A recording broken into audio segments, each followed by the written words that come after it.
여러분, 안녕하세요. 잠깐 서울에서 인사드리는 뉴욕이오의 헤더예요. 오늘도 여러분께 뉴욕 증시 마감 시황을 새벽 배송해드리러 찾아왔습니다.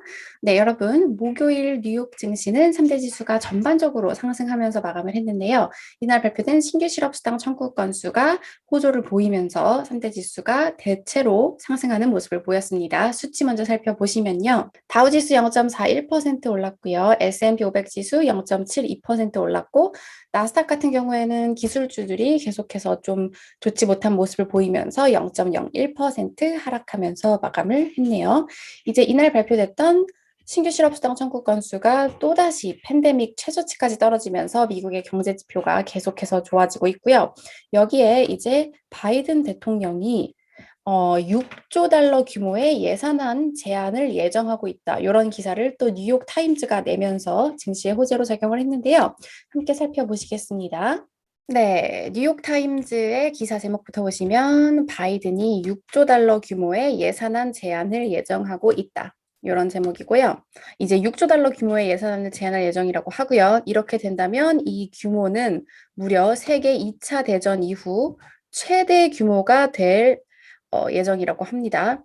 그리고 이제 여기에는 아주 큰 투자들이 포함되는데요. 에듀케이션, 교육, 트랜스포테이션, 운송, 그리고 또 기후변화에 싸우는 그런 내용들이 포함이 돼 있다고 해요. 이제 뉴욕타임즈가 입수한 이런 서류에 따르면 이 서류에 따르면 전체 지출이 이제 2031년까지 8조 2천억 달러 뭐 늘어나는 그런 내용이 포함이 되어 있고요.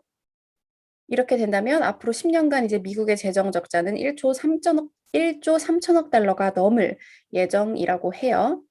여기는 이제 바이든 대통령이 계속 강조하는 이 국가의 인프라 투자를 강화하고 그리고 뭐 이런 사회 안전망 이런 것과 그 아메리칸 잡 플랜, 일자리 플랜, 그리고 아메리칸 패밀리 플랜 이런 것들에 대한 내용이 다 포함이 되고 있다고 합니다.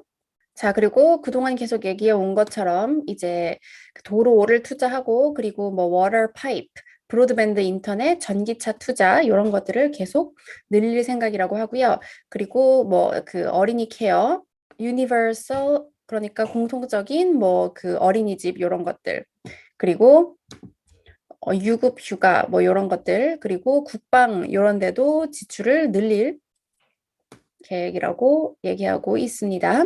자, 이제 요 계획 같은 경우에는 기업이나 아니면 그 고수익자들의 세금을 높여서 이런 비용을 충당할 예정이라고 하는데요.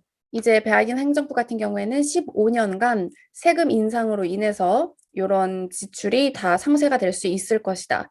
이렇게 말하고 있다고 해요.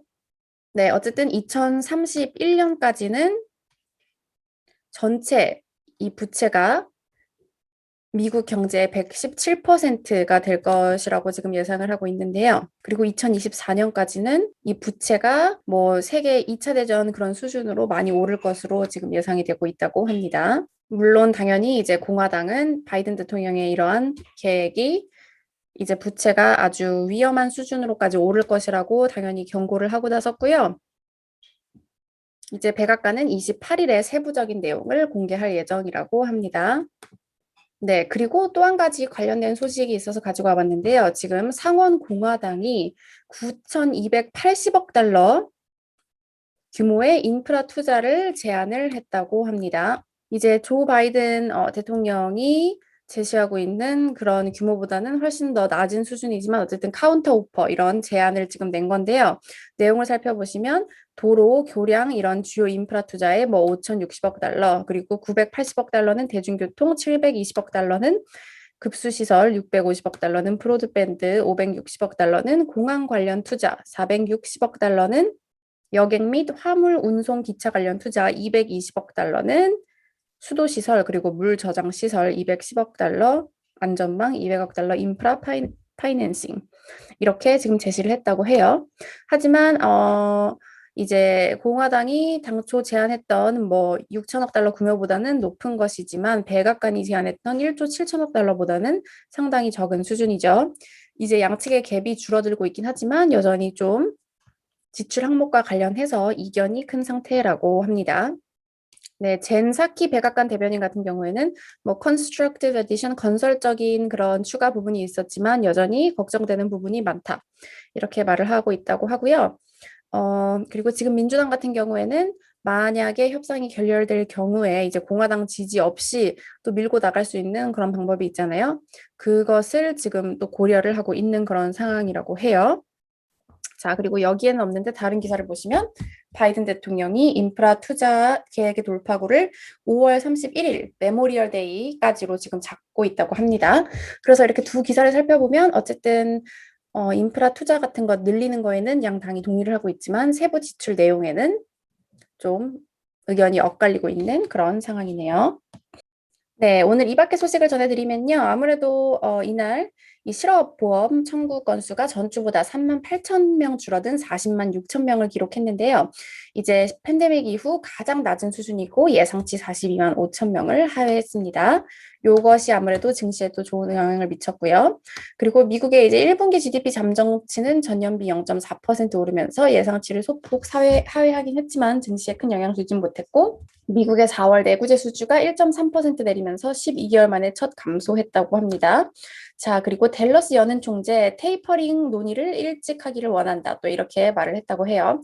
이제 댈러스 연은 총재는 계속해서 좀 매파적인 의견을 내고 있는 그런 총재죠. 자, 그리고 이제 제닛 옐런 미국 재무장관이 지금 정부가 10년 이상 뒤떨어진 예산으로 운영하고 있다. 더 공격적인 진출에 나서야 된다.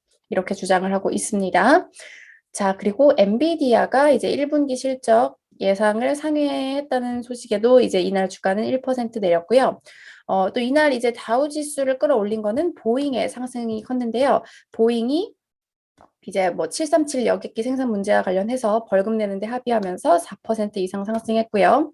포드가 이제 전기차 투자 확대 발표 후에 강세를 지속하면서 5% 상승했습니다. 네, 그러면 오늘 증시 전문가들은 어떻게 평가하고 있는지 전문가 멘트 통해서 함께 살펴보실게요. 네이션와이드의 마크 하켓 수석 전략가의 발언인데요. Equity markets are quiet as investors continue to anticipate the Fed's next move. 이제 투자자들이 연준의 다음번 움직임에 집중을 예상하면서 증시는 조용한 모습을 보이고 있다. 이렇게 말을 했고요.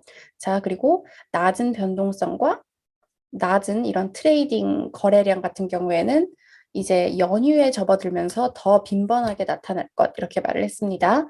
연휴가 여기서 뭘 말하는 거냐면 여러분 다음 주 이제 미국 시간으로 월요일 메모리얼 데이로 증시가 하루 휴장하게 되거든요. 그래서 이제 증시 휴장을 앞두고 조용한 모습을 보일 것이다. 이렇게 평가를 했네요. 네, 여러분 댓글 이벤트 당첨자 발표할 시간인데요. 오늘의 당첨자는 아주 정성스러운 긴 댓글을 남겨주신 거츠님 그리고 브랜든 KK님에게 드리도록 하겠습니다. 네, 이제 연락처 남겨주시면 저희가 커피 쿠폰 보내드리겠고요. 네, 오늘 증시 소식은 여기까지 전해드렸고 저는 내일 이번 주 마지막 거래일 소식을 들고 다시 찾아올게요. 여러분, 내일 만나요.